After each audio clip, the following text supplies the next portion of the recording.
स्वागत है दोस्तों मेरे चैनल टेक्निकल नदीम पे। अगर आपने इसे सब्सक्राइब नहीं किया है तो सब्सक्राइब कर लें, साथ ही नोटिफिकेशन वाले घंटा बटन को प्रेस कर लें ताकि आपको लेटेस्ट वीडियो का अपडेट मिलता रहे। स्वागत है मेरे चैनल टेक्निकल नदीम में। तो पिछले क्लासों में मैं आपको पहले ही पढ़ा चुका हूँ फायर फाइटिंग सिस्टम, जो बेसिक फायर फाइटिंग सिस्टम है उनके बारे में। सबके बारे में मैं एक अलग से वीडियो बनाऊंगा। Hydrant system, internal hydrant and sprinkler system के बारे में जो मैं पहले पढ़ा चुका हूँ। Wheel trolley mounted, portable fire extinguisher, fire, ये सब मैंने आपको पहले बताया है बेसिक। फिर अगली वीडियो जो इसके बाद आने वाली है उसमें आपको बताऊंगा कि कैसे जो है इसमें हम चीज़ों को डीपली करते हैं, कैसे हाइड्रेंट लगाते हैं, कैसे इंटरनल हाइड्रेंट वगैरह देते हैं। आज हम लोग बात करेंगे high velocity water spray system की। High velocity water spray system होता क्या है? जनरली ये डोमेस्टिक यूज़ में नहीं आता है, ये इंडस्ट्रियल यूज़ में आता है और मोस्टली ये सब स्टेशन पे हम लोग इसका इस्तेमाल करते हैं। जहाँ कोई भी ऐसा चीज़ जो ऑयल से फिल्ड हो, कोई टैंक हो या कोई ट्रांसफार्मर हो, generally high velocity water spray का इस्तेमाल मोस्टली हम लोग ट्रांसफार्मर फायर प्रोटेक्शन के लिए हम इस्तेमाल करते हैं। तो इस high velocity water spray system क्या है? High velocity water spray system is a water based system protection system that spray a water on high velocity.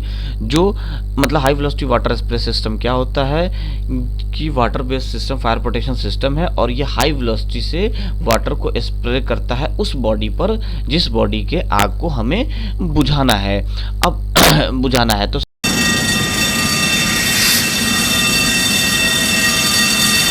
सबसे पहले हम इसका देखेंगे लाइन डायग्राम। लाइन डायग्राम में देखिए आप HVWA सिस्टम लाइन डायग्राम। यहाँ पर आप देखें कि इन और ये आउट, ये जो इन है ये आपका आ रहा है पंप हाउस से और ये आपका जो सिस्टम है ये पूरा जो है मेरा कर्सर जहाँ पर है ये कहलाएगा आपका डिलीज वाल्व। और ये ट्रांसफार्मर है, इसके चारों तरफ हम रिंग लगा देंगे और क्या होगा, दो रिंग होगा। एक रिंग होगा प्रोटेक्शन का, एक रिंग होगा डिटेक्शन का। जो प्रोटेक्शन का जो रिंग है वो प्रोटेक्ट करने के लिए, डिटेक्शन का रिंग है वो फायर को डिटेक्ट करने के लिए होता है। जैसे ही वो फायर को वो डिटेक्ट कर लेगा वो उसमें से बल्ब फूट जाएगा और वहां से प्रेशर जो है डिलीज वाल्व से रिलीज होएगा और पानी जो है वहां आग को बुझाने के लिए नोजल के थ्रू पानी चला जाएगा। In case of fire, the quartzoid bulb detector (QBD) shall burst at rated temperature due to heat, which allow water in the detection pipe to drain out and in process allow the deluge valve to open fully. As soon as the deluge valve opens, the water shall flow through the piping to flow water to all water spray nozzles mounted on the piping around the transformer. The water shall be sprayed in hollow conical spray pattern to cover entire area of the transformer so that the fire on the transformer shall cool due to emulsification as well as fire get extinguished due to cutting off oxygen due to coverage pattern of the nozzle.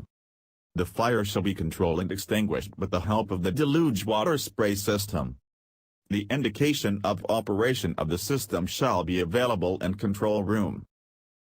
Let us take an example to be more specific and clear.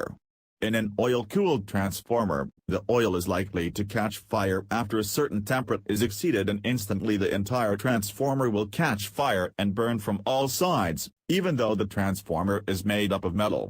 To avoid this kind fire, we use water spray system. अब बहुत सारे लोगों को देखिए, अब मैं यहाँ पर आपको दिखाता हूँ ये पानी कैसे एक्चुएट करने के बाद डिलीज वाल्व ये पानी कैसे स्प्रे करेगा।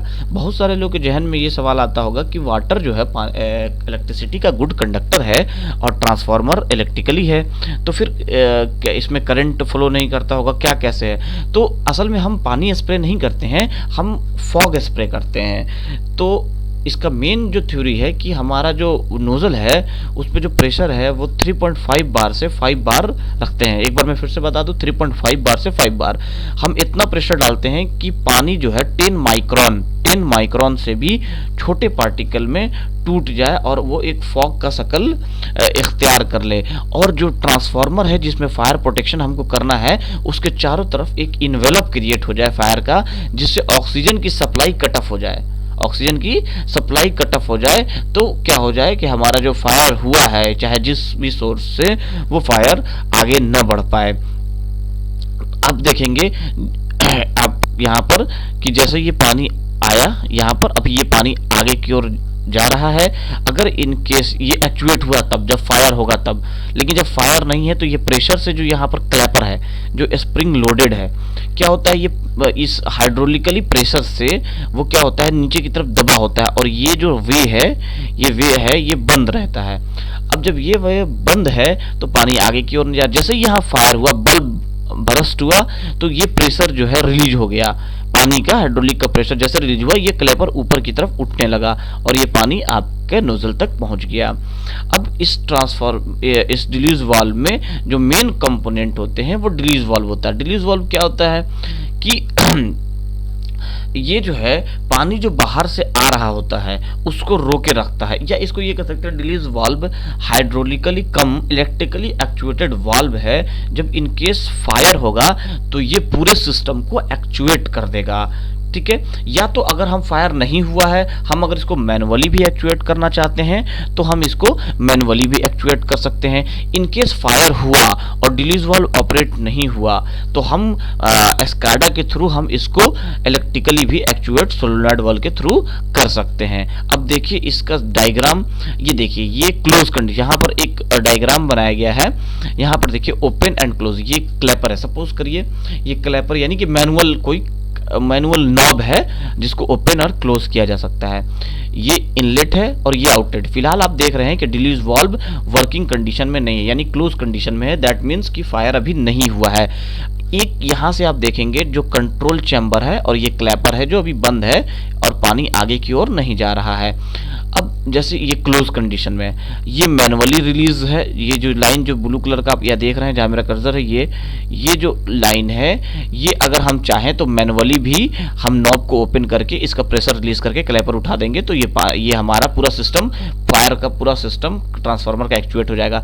या ये देख रहे हैं ये छोटा सा लाइन, ये डिटेक्शन का है। जैसे ही फायर होगा उधर और जो है बल्ब बरस्ट कर जाएगा और ये प्रेशर रिलीज हो जाएगा तो भी ये एक्चुएट हो सकता है। हम देखें इसका वर्किंग कंडीशन। देखिए वर्किंग कंडीशन में क्या हुआ कि ये प्रेशर रिलीज हो गया, आग लगा, यहां से ये प्रेशर रिलीज हो गया। जैसे प्रेशर इसके अंदर का रिलीज हुआ, क्लैपर ऊपर की ओर उठ गया क्योंकि स्प्रिंग पर जो हाइड्रोलिकली प्रेशर था डाउनवर्ड, वो डाउनवर्ड अब नहीं रहा तो क्लैपर ऊपर उठ गया। जैसे क्लैपर ऊपर उठा, इनलेट से पानी हाई प्रेशर से ये पानी जो है सिस्टम की तरफ गया जहां नोजल्स लगे हुए हैं और उन नोजल्स का जो प्रेशर मेंटेन है 3.5 बार से 5 बार से, और डिलीज वाल्व का प्रेशर 7 बार के करीब मेंटेन होता है क्योंकि हमें 3.5 मिनिमम प्रेशर देना होता है। और ये पानी वहां जाकर और ट्रांसफार्मर के चारों ओर, ये जो आप देख रहे हैं ट्रांसफार्मर के चारों ओर इस तरीके से पानी स्प्रे होने से लगता है और एक इन्वेलप क्रिएट करके पानी को फायर को एक्सटिंग्विश कर देता है। जो दूसरा मेरा कंपोनेंट है वो होता है नोजल, जिसमें से पानी हमारा स्प्रे होता है। ये नोजल रिंग में हम लगाते हैं, एक सफिशिएंट डिस्टेंस पे लगाते हैं, ट्रांसफार्मर के बॉडी से सफिशिएंट डिस्टेंस पे लगाते हैं, रिंग में सफिशिएंट डिस्टेंस पे लगाते हैं। ये सफिशिएंट डिस्टेंस आखिर कितना होता है, आखिर हम कितने डिस्टेंस पे हम नोजल लगाएं, कितने डिस्टेंस से बॉडी के डिस्टेंस से नोजल लगाएं, तो इसका PGCL रिवीजन 6 में भी इसका जिक्र है और इसका जो है TSE में भी सेक्शन 3 में इसका जिक्र है और बहुत सारे कोड्स हैं जिसमें इसका जिक्र है। जो मैं आगे आपको जब बताऊंगा इसके बारे में डीपली, तो मैं इसके बारे में हर चीज़ बताऊंगा कि नोजल कौन सा हमको प्रीफर करना है, कितने डिस्टेंस पे नोजल्स लगाने हैं। तो ये आपका SD नोजल से, एक स्टील का है एक ब्रास का है, जो सुटेबल हो, जो एज पर कोड्स कहे, चाहे ब्रास का है या स्टील का है, आप उसको प्रीफर कर लेंगे। अब इसके जो होते हैं टाइप्स ऑफ नोजल्स, तो नोजल्स आपको कौन से लगाने हैं इसके अलग अलग नेमिंग है, के फैक्टर्स हैं, जैसे K18 है, K23 है, K26 है, इनके अलग अलग स्प्रे एंगल्स हैं। यहां देखिए तो टाइप्स ऑफ HBWS नोजल्स का आप देखेंगे तो के फैक्टर के हिसाब से K22 है, K18 है, K32 है, K26 है, K42 है, इन सब के जो स्प्रे एंगल है अलग अलग। कोई 75 डिग्री पे पानी स्प्रे करता है, कोई 80 डिग्री पे, कोई 90 डिग्री पे, कोई 100, कोई 120 डिग्री पे। तो आपको इसमें से सुटेबल के फैक्टर वाला नोजल क्या करना है, यूज करना है, जो आपके लिए बेहतर है। इसके लिए कोई कंडीशन नहीं, कोई कोड नहीं है, आप देखेंगे आपकी रिक्वायरमेंट किससे फुलफिल हो रही है उसे करेंगे। अब कौन सा नोजल कितना पानी डिस्चार्ज करता है उसके लिए यहाँ पर एक ग्राफ है, देख सकते हैं Q यानी कि flow in LPM and flow in GPM यानी यूएस स्टैंडर्ड में। प्रेशर आप देख लीजिए, हमने आपको पहले बताया है कि हमारा high velocity water spray system में प्रेशर 3.5 से 5 बार होता है। तो आप मिनिमम प्रेशर लेकर चलिए तो आपको पता चल जाएगा कि मेरा मिनिमम कितना पानी स्प्रे करेगा। तो आप यहाँ पर देख लीजिए, यहाँ एक लकीर खींचिए, आपको पता चल जाएगा यहाँ K10, K23, K626, K30 किससे जो है 3.5 बार पे कितना प्रेशर हमारा कितना पानी जो है ये Q जो है हमारा इस ग्राफ से कितना मिलेगा। या फिर हम एक फार्मूला है Q = K√P।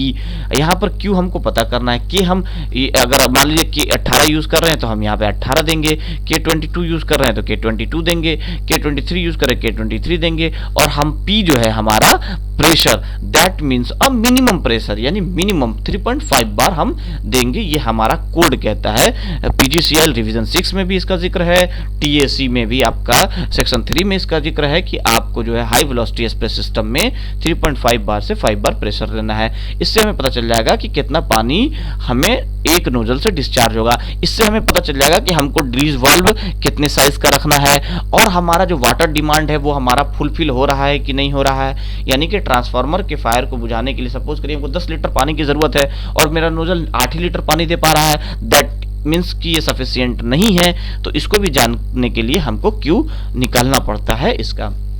अब जो दूसरा कंपोनेंट है वो है हमारा कोटराइज्ड बल्ब डिटेक्टर।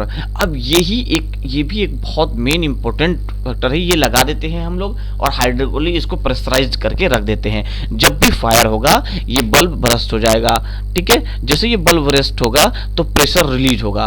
प्रेशर जरूर रिलीज होगा जो मैंने यहाँ पे बताया कि ये देखिए ये प्रेशर यहाँ से ये प्रेशर रिलीज हो जाएगा और ये क्लेपर उठकर इस नोजल के थ्रू पानी स्प्रे करने लगेगा। तो ये कोटराइज्ड बल्ब डिटेक्टर है। अब सबसे बड़ा सवाल यहाँ पे उठता है कि भाई ये कितने डिग्री सेल्सियस पे ये बर्स्ट करेगा।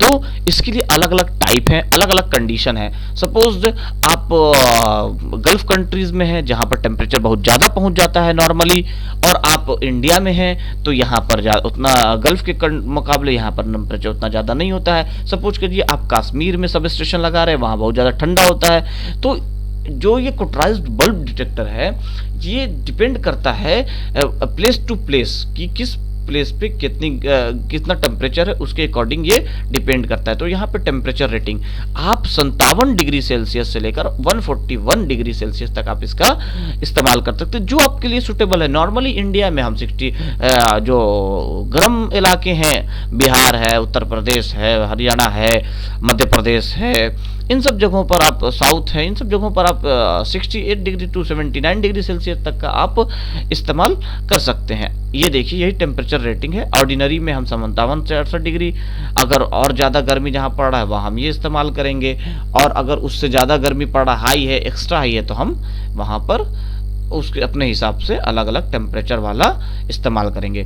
तो आज मैंने आपको बताया high velocity water spray system जिसमें आपके जो है 3 मेन कंपोनेंट होते हैं। जो 3 मेन कंपोनेंट होते हैं उसमें डिलीज वाल्व होता है, दूसरा नोजल होता है और तीसरा कोटराइज्ड बल्ब डिटेक्टर होता है।